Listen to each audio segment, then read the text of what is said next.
Yes. Okay, we're off. Our special VIP guest here with us today, Mr. Bena Nkhoma, known for his renowned work in the corporate industry, as well as a very well-known investor, as well as public speaker. Once again, it's very good to have you here, sir. Thank you so much. I appreciate it. I'm pleased to have him test drive the Land Cruiser 300 series today. We're going to be followed by his Land Cruiser 200 series, which is right behind us. Yeah, and we're just going to get his initial thoughts on this drive, this car, and yeah, we can just have a good little conversation, get to know you a bit more, you know. That's good. The man behind the business entrepreneur. Yes. Okay, so yeah, just feel free to let me know what you think of this car first. But before we get there, I want to know, how does your Land Cruiser 200 drive? It's good. It's quite heavy on the road. Yeah. So it's really good. I like it. I like it so much. You like the presence, because that's yeah, a the very presence, bulky yeah, car. it is bulky. So when Yeah. you're on the road, you like And the V8 engine as well. We were talking about earlier how Toyota discontinued the V8 with that series of Land Cruiser. Yeah. So is that disappointing for you? The fact that it is. I'm used to those big vehicles. I'm always looking forward to the next version. Yeah. Okay, no, but the good thing is with this 3.3 liter diesel engine, V6, it's still very punchy. It actually packs more horsepower than the 200 series. Yes, this one has 409 brake horsepower. So yes, it has substantially more power. So I think substituting the V8 with the V6, you're not really losing anything aside from the fuel consumption headaches that you would get. Was fuel an issue for you? I wouldn't assume that if fuel was an issue for you. Not necessarily. Not necessarily. I mean, we're currently going through a fuel crisis as we speak. Yeah. I don't know how are you maneuvering that headache, you know? It's not easy. I think what I've done is to limit my movements and probably use more virtual meetings. Virtual meetings. Yeah. Okay. So I miss the social interaction. Yeah. You said especially if you want to drive to Lilongwe. Yeah. Yes. I mean, for a man like you could simply fly to Lilongwe. Yeah. So I do fly to Lilongwe. And many other places, of course. Yeah. Yeah. So we're doing a drive through my favorite route, which is the Vumbwe Cholo Road. I think that gives you enough room to, you know, stretch the car's legs. Yeah. Figuratively speaking, and you get to know the vehicle. You get personal with the car, and I think we can get your thoughts from there. What are your initial thoughts when you see the car from the outside, from the inside, when you compare it with the 200 series, with the Range Rover and all these other cars? What are your initial thoughts when you see this car? I think this it looks more elegant. Yeah. I've seen a lot of executives that have bought this car. Yeah. And it really looks good on them. That's true. So it's nice. It's nice, I must say. Yeah. I would say this is definitely the car of choice for most executives. I think this is the pinnacle of premium vehicles in Malawi. Yeah. So I like to say, when you go to the helm of premium vehicles, you have the Toyota Land Cruiser, 300 series in specific. Yeah. You have the Lexus, be it the 570 or the 600. And I know the Patrol and the Range Rovers kind of keep in there as well. Yeah, but I think even when you talk price-wise, these are in quite a bit of a different range. Yeah, that's true. Yes. Yeah, that's very true. So when you look at buying a car, when you think of buying your next car, are you looking to import a vehicle locally in Malawi because, you know, it's more convenient buying from the local dealers? Or are you one of those that's passionate about cars, so you don't care about where you source the car from, how much it costs to import it, as long as you get the car? I think sometimes I'm mindful of the cost. Yeah. But I think key for me is something that I can easily have it maintained here in Malawi. Easily, okay. Yeah, so fair enough. That's the key issue, and it has to be comfortable. Yeah. It has to be secure on the road. Yeah. Which is why I love big cars. Yes. Yeah. So if I had to ask you right now, what's your favorite car? Like right off the bat, what's your favorite car? Honestly, I'm looking at the Toyota Lexus. Drum roll. Yeah, the Lexus. It's the Lexus. The new Lexus? Yeah, the new Lexus. The LX600 and 450D. Yeah, those ones. Right. Yeah. Excellent cars. I'll tell you the truth. Those are actually my favorite cars as well. Yeah. Okay. My favorite cars. That's- But yeah, I've seen quite a number of them emerging in Blantyre and in Lilongwe. It seems to also be the go-to for the elite in Malawi. Yeah. Should we expect to see you in one of these, in one of those, in the near future, in the foreseeable future, or should I not? Should we not give too much of it away? Yeah, not now. Not now. Not at the moment. Not at the moment. Yes. Excellent. So tell me, what was your first car? What is your first car? And tell me what your first, I don't want to say premium, what your first dream car was. So start with your first one. And That's then all. My first car was a Hyundai Accent. Oh, okay. Yeah, that was 1998. Wow.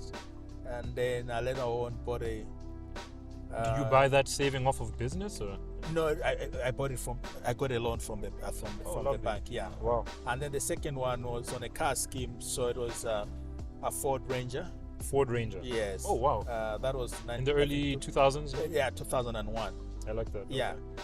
Ford Ranger. Yeah, and then later on it was Mercedes Benz. So I've had probably 3 of them. Yes. And Three Mercedes Benz. Yes. Wow. Then I decided to start getting SUVs because I got involved in one of them. So I thought maybe the SUVs are more secure. Oh wow. Yeah, Wow. Okay. yeah.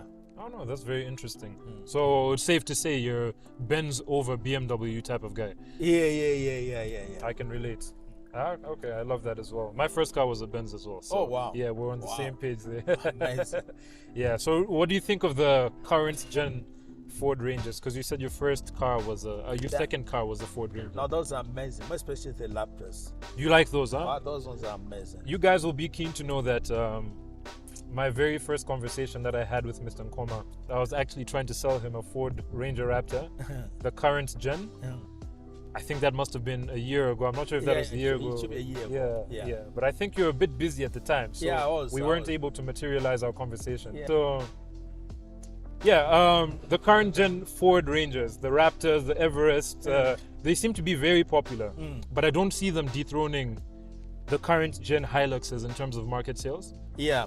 as well as the fact that Toyota is about to release their next gen Oh, really? Hilux and Fortuners next year. Amazing. Yeah. So in case you're looking to upgrade to a Ranger, you may want to wait till next year to see what Toyota comes up. Because I need one that I can use because I do a bit of farming. Yeah. So I need something that can help me get to the farm and stuff like Something that. more easy. Yeah. You wouldn't want to drive a Land Cruiser like this or the one you have every day to the farm or long distance, right? I do that every day, so I use this every day. So that's your daily driver. That's my daily Your Land driver. Cruiser is your daily driver. Yeah. Wow. Most people save that for a weekend, something special like that. No, I think I believe I don't have to save for tomorrow. Yes. Life is too short. I like that. So tell me about your transition from being a corporate executive. You were the Chief Treasury and Global Markets Officer for NBS Bank, and in the recent years you've transitioned from being involved with corporate work, and now you're venturing strongly into investing and into motivational speaking on an international basis as well.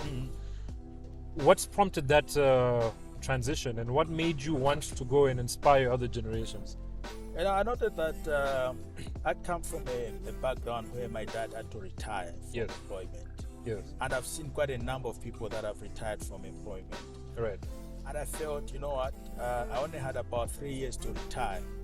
I told myself I didn't have to wait until those 3 years to retire. Wow. I thought I was ready to impact the world and to spend more time with my kids, more time with my family, and to share what I'm really passionate about. Wow. So that's why I decided to retire. Obviously in the same sense, we know a lot of individuals that are passionate about the work they do, whether it's in corporate or government respect. People don't necessarily want to take their foot off the gas too soon, because the main question is what next? Yeah. What am I going to do next? What could we possibly, venture into after this? Yeah. And some people are actually scared that they could potentially lose their relevance. Yeah, that's when true. they switch fields. Exactly. But I've seen that you've managed, or either, I don't know whether I should say you've managed to sustain or build upon your relevance ever since you've transitioned from working in corporate. I'll tell you what, there's nothing wrong with working in a work environment, a formal work environment. Right. It gives you a platform. You're backed by a big corporate, by a big company, Yes. which is great. Yes. But there's a time when you really see that you're losing steam in terms of working for an institution. Yes. I had worked for 29 years. I think we can. And I don't think I had anything more to give. Yeah. Wow, this is nice. So I felt I should go out while I still have the energy, while I still have the connections in the market. Yeah. Without really waiting until I'm 65 or 62. So go out with a bang. Go out with a bang, I and, love you that. know? Yeah. I love that. Fantastic. That's awesome. And you like to travel? What are some of your favorite destinations? I love Dubai a lot. I love the UK as well. Yeah. With its weather, but Hate the cold weather. Hate the cold weather, Yeah. but I do travel a lot with my wife and Wow. my kids as well. Wow. Yeah. Oh, that's interesting. Yeah. And what about your kids? How are your kids doing? They're doing great. Yeah. How many do you have? I have three. Three kids. 2 boys, 1 girl. Oh, nice. The 2 are in UK. They're studying. Yeah. One is doing law. The other one is doing maths, finance, and economics. And they're all doing great. So at what age would you say you had your first child? I was 33. 33. Yeah. Oh, I see. So what was that like, having your first kid? Were you, I mean, in those times anyway, was it a panic sort of news delivery? Were you excited? I'll tell you what, having a kid comes with a lot of mixed feelings. Yeah. So you're excited about it, but you also know that you're carrying a lot of responsibility now. Yes. But I was lucky because I was already at the level of a head of department. So Oh, even wow. at that time, my kids were entitled to go to a private school. Yes. The company would have paid. Yeah. So I didn't have pressure in terms of how to take care of them. Yeah. But just the emotional aspect, the fact that now you've got the responsibility to take care of another human being. Yeah, it's a different experience. Oh, that's lovely. Yeah. That's lovely. Now, 3 kids later, like you said, they're grown, they're doing their thing. I mean, do you have any plans for any more kids in the future? No. that one's on hold, huh? Yes, That that one's one, on hold. No. I mean, I say this because obviously the economy has changed so much, times have changed. Yeah. But for me, it's also age. Yeah. Yeah. At my age, you want to spend time with your kids. Yeah. So there's an age where you may not have the energy. Yeah.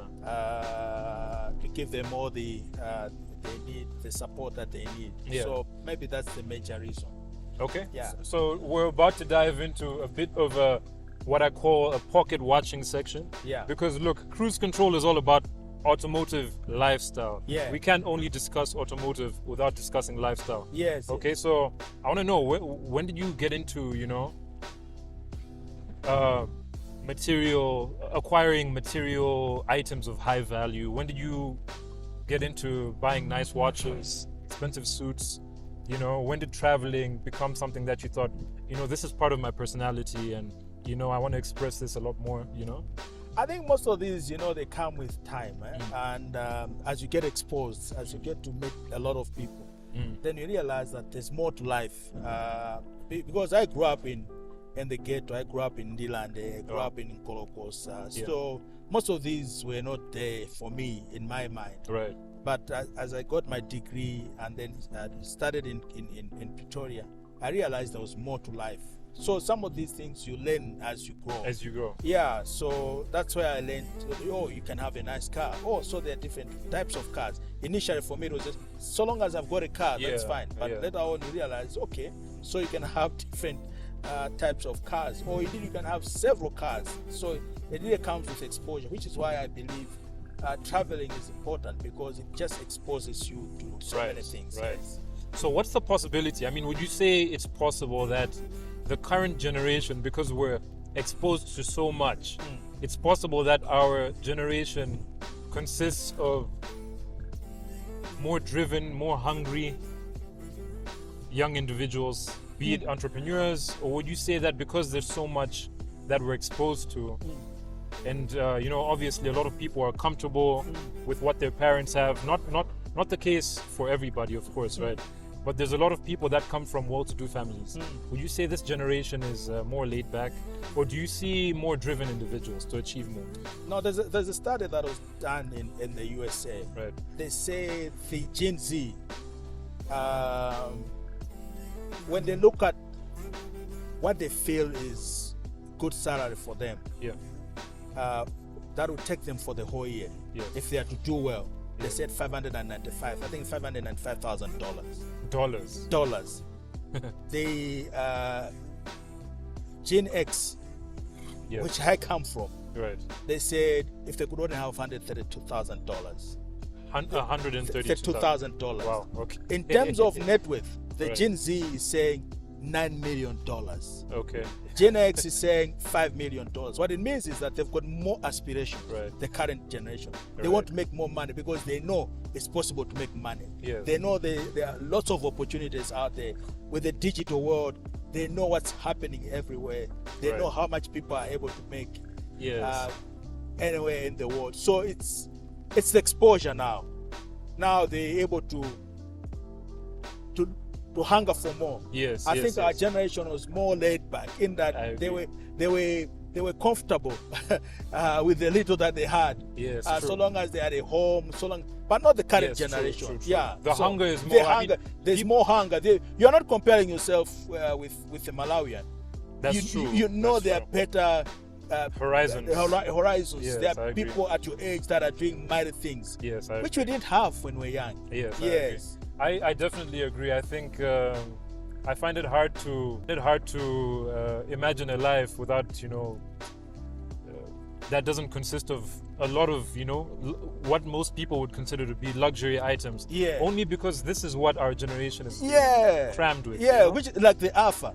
You Yes. don't have to tell them internet is part of their life. Yes, that's true. That's true. The Wi-Fi is just part of their life. Yeah, So I don't- so in our case, we can stay for hours without Wi-Fi, without That's true. internet. Not for them. They want to have Wi-Fi. It's part of their life.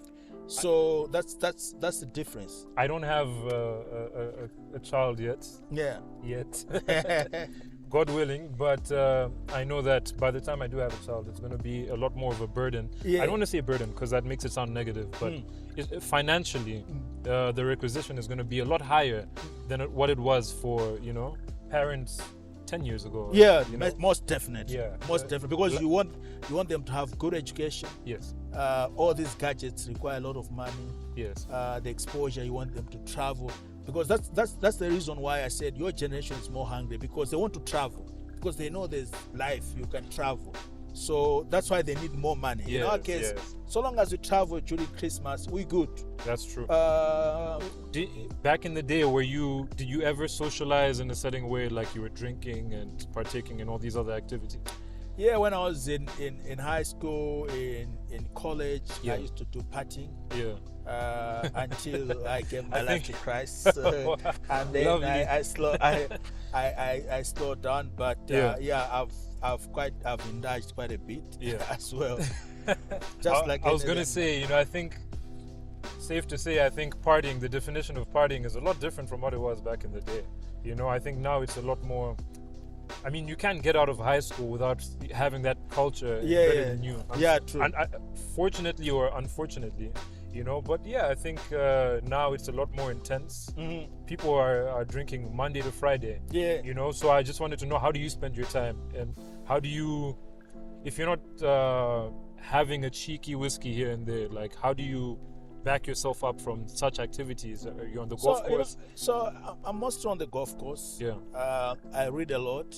I do write a bit, and being a financial analyst, Right. I do a lot of financial analysis not just for the Malawi economy. I do analysis for South African economy, Wow. Zambia, Zimbabwe. I see where the global markets The aspect global markets, and comes in. Dubai. I look for opportunities in the global markets. Wow. And I do engage with people from all over the world in terms of investment opportunities as well. I'd like to comment, because you said you look at markets globally, locally and globally. I'd like to comment and say, have you been investing? How long have you been investing? What are your tips for young guys that want to start investing? So I started investing like over 20 years ago. Yeah. On the stock market. Okay. 20 years. Yeah, over 20 years ago. If you talk of investment, I started our first house was bought when I was 26 years old. 26. Yeah, Bought. I bought a house in area 18. It was on a mortgage. And then when I was 29, I bought another one in area 47. When I was 32, I bought another one because I could access facilities in Nyambadwe. Then I started investing on the smart stock market. Okay. When you look at the current performance of the stock market, it just reinforces what I always say, that if you want to ensure that your money is safe and it's able to hold value, invest it on the stock market, because it will move with inflation, it will beat inflation. And when you look at the performance on the stock market, it is based on the performance of the companies themselves. So they've done very well. I've talked to of just of FDH. They've just declared a dividend of 2.18 tambala. Over 100% above last year. Wow. When you look at their profitability, it's 100% above last year. So they're doing well, and the prices have to move. The market capitalization looks at several parameters in terms of key ratios. The price book value. It looks at the price earnings ratio. It looks at the dividend yield. I hope you guys are taking notes, because I wish I was. So you're looking at all those and you say, you know what, these stocks are doing very well. When you compare that to the other markets in Zambia, when you look at the, let's say, the PE ratios, they are within the same range, but the companies are doing very well on the stock market. I think that's very encouraging, and I think that's very insightful for people that want to know. I know there's a huge gap. It may be in terms of knowledge. Yes, in terms of knowledge. And I think it may be it's in all of our best interest to get to know some of these things. Now, you said you bought your first house at 26. Where are you now? What's your portfolio looking like now? I mean, you don't have to say you own 20 houses, 5 houses, but like, you know, what projects are you working on today? You know, and what are some of the notions that you've picked up regarding some of the houses? We've got a few units that we're working on, apartments. We've got quite a sizable portfolio in terms of property. So property is not our mainstay as a family because the rentals are not as good. But it still gives you value over time. It sustains the value, so that's the more reason why we do invest in property. Our mainstay is still stock market. Wow. Okay, fantastic, brilliant to hear that. What are some other things that you would say you've invested substantially in, besides the stock markets and real estate? These are the major two. The others are in the same category, like money market investments, like treasury notes, treasury bonds, treasury bills. Those are what we call fixed income investments. They may not hedge you heavily in terms of inflation, but they assure you of the kind of income that you're going to get. You know, when you invest such an amount at such interest rate, you are going to get so much. On the stock market, the dividend is really dependent on the directors making a decision and the performance of the company. On the rentals, it depends the tenants that you have. So you need to have a balance. I believe as you grow, you need to have several streams of income. Maybe 7, which is why I'm now maybe 7 on average. 7 on average. So that's why I'm also doing farming.